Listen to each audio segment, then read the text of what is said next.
Contado con diferentes cines y locales habilitados para las proyecciones de películas a lo largo de este siglo.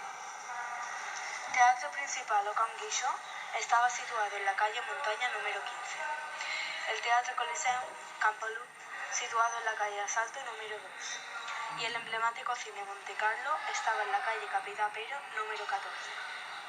Eran las salas más significativas de Sa Pobla.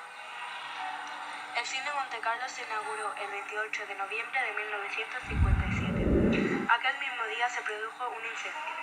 Por suerte, no hubo heridos. Y al cabo de 8 días se puso en funcionamiento por segunda vez. Actualmente, el Cine Coliseum, Campo Luz, se ha convertido en una autoescuela llamada Celia que se inauguró en 1970. Cuando se supo por primera vez que habría un cine en Sa Pobla, los jóvenes y la gente de más edad empezó a hablar de que habría una pantalla de un tamaño nunca visto en Mallorca.